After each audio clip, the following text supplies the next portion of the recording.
Joining me now, Sabrina Singh, Deputy Press Secretary for the Department of Defense. Sabrina, welcome to the Sunday Show. Thank you for having me this morning. So what kind of security guarantees could be offered to Ukraine? Could the U.S. security cooperation with Israel serve as a template? Well, look, I'm not going to get ahead of any decisions that the president or other partners and allies are going to make. But what we can say is that throughout this war, since the beginning of this war, the United States has committed over $40 billion in security assistance for Ukraine. And they are using the security assistance, not just from us, but from partners and allies valiantly on the battlefield. And as they continue to commence on this counteroffensive, they are employing the capabilities and systems that we have been providing them to great effect. And you've seen that from the beginning of the war with the Battle of Kyiv and the Battle of Kharkiv to all the way now to the counteroffensive. So we're going to continue to support Ukraine for as long as it takes, and that's what the president has said all along. I'm going to ask you about the counteroffensive in a moment, but in terms of systems that the United States is providing them, let's talk about the cluster bomb decision. Here's what the president had to say about that. Watch. For just $67, you can make as many videos as you want, and you never need to pick up a camera or use any fancy editing software. It was not an easy decision, and we're not signatories to that agreement, but it took me a while to be convinced to do it. But the main thing is they either have the weapons to stop the Russians now keep them from stopping the Ukrainian offensive through these areas, or they don't, and I think they needed them. And so, Sabrina, perhaps the president's initial hesitation was because of the failure rate or dud rate of cluster bombs. The Washington Post reports that the Pentagon has assessed that the cluster munitions that will be sent to Ukraine have a dud rate, quote, no higher than 2.35%. When and how was that assessment done? Well, the assessment that we did was over the course of many different trial tests, and the most recent one was in 2020. But as you just saw the president say, this was a hard decision to make. We've been providing unitary 155 millimeter rounds to the Ukrainians, and they are continuing to use this artillery in very high consumption rates. And so while this was a tough decision that the president and the secretary and our, with Congress we had to make, this was a necessary decision in order to bridge the gap that we know that we need to continue to provide 155 millimeter rounds to the Ukrainians. And so we are confident in our testing and the dud rates, the low failure rates that these have. But it's important to remember that the Russians have been using cluster munitions in this fight with dud rates at over 30 to 40%. So we know that when this war ends, there's going to have to be a demining process that's going to have to take place. But we are confident in the assurances that the Ukrainians have given us that they will not be using these in urban or civilian populated areas, and that they will just be using these in the battlefield. Well, speaking of Congress, because you mentioned Congress being notified about this decision, the statutory limit set by Congress in terms of dud rate is 1%. So how is the president getting around that statutory limitation? Well, again, we have been working and informing Congress with what we are providing the Ukrainians. We are confident in what we are providing, that the dud rates for these cluster munitions are 2.35% or lower. And so the president has the presidential authority to authorize this transfer to Ukraine, and we're confident that they will use them responsibly on the battlefield. There are many reports that the Ukraine counteroffensive isn't going well. Does the Pentagon share that view, and what isn't going well? Well, look, this is a tough fight. This is a war. We've seen the Ukrainians make incredible gains from the beginning of the war, pushing the Russians all the way to the east in the Bakhmut area. We saw during the winter that the Russians laid mines and dragon's teeth throughout the east. And really dug in during the winter while the Ukrainians were bolstering up their defenses and also going through training. We trained some of the Ukrainian troops out in Grafenwehr in Germany. And so as the Russians dug in, we know this is going to be a tough fight. And coming off of winter, the Ukrainians are going to do whatever it takes to continue with the counteroffensive. And the president has said we're going to be with Ukraine for as long as it takes.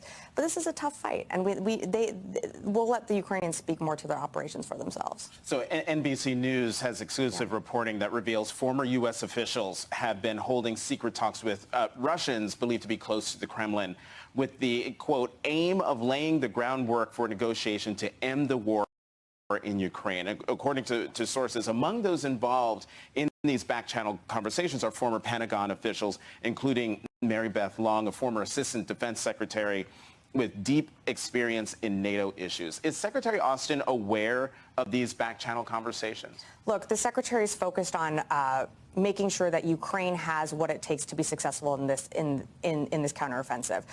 What you're seeing there with private citizens engaging with Russian officials, I'll just leave it at that. The Secretary, we remain and our lines remain open to communications from the Russians. We have not had any engagement with them, but we certainly welcome any engagement with them. But right now, our priority is focusing on what Ukraine needs in this fight. I mean, would Secretary Austin view these back-channel efforts as helpful? Again, these are not conversations that the Secretary is part of, so I'll just let them stand for themselves. Okay.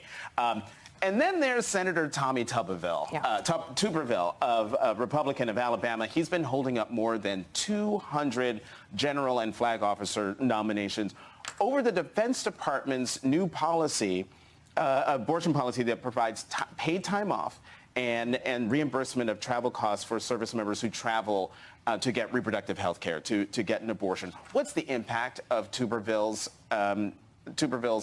action or inaction on these promotions? Well, just to clarify a bit, the department has not changed its reproductive health policy. We only cover what are called covered abortions. What I will say is when Roe was overturned, states took it upon themselves to limit or restrict reproductive health access. So to allow for equity across all of our service members in different states and all over the world, of course we would allow them to go to another state that offers these reproductive health services. Now, in terms of Senator Tuberville, tomorrow we unfortunately will not be having a change of command ceremony for the Commandant of the Marine Corps. We will be having a relinquishment of responsibility instead. And that is because Senator Tuberville, like you said, has placed a hold on all of our general and flag officers. These are folks that are nonpartisan, non-political general and flag officers who lead our military in a time when we are facing the most acute threat of Russia, when we're facing the pacing challenge of China that we know that we have to keep up with, and yet he's put an arbitrary hold on our general and flag officers because he doesn't seem to understand our policy. And this is going to have real-world impacts. And so tomorrow, with the relinquishment of responsibility, we have not had an acting commandant in over a century. So this is going to have a huge impact, not just on the Marine Corps, but later this week, General Brown will be testifying as he is the next nominated chairman of the Joint Chiefs of Staff. And these are going to have huge impacts that are going to have ripple and cascading effects all through the services. You're going to have people that are doing dual-hatted jobs. And in a time when, we're facing one of the greatest security threats in Europe. Speaking of the Commandant of the Marine Corps, since it's a relinquishment of responsibilities, will this acting person have limited authority? Will that person not be able to fully exercise the powers of the Commandant of the Marine Corps because that person is not the Commandant of the Marine Corps? Well, he'll be able to still lead and guide the Marine Corps through whatever it needs. But you have to think this is a person in an acting responsibility that's also going to have a dual-hatted role with his previous position. So it is someone that if you're doing two jobs at once, you're never going to be in the right state to fully execute on your responsibilities. You want to make sure that you have a Senate-confirmed leader in that position. And real fast, you mentioned the nominated new chairman of the Joint Chiefs of Staff. Does Tuberville's hold on promotions impact him? Absolutely.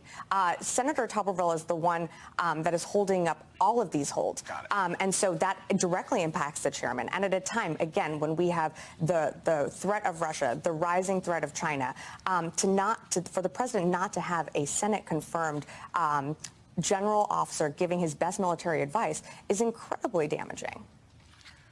Deputy Pentagon Press Secretary Sabrina Singh, thank you very much for coming to the Sunday Show. Thank you so much for having me.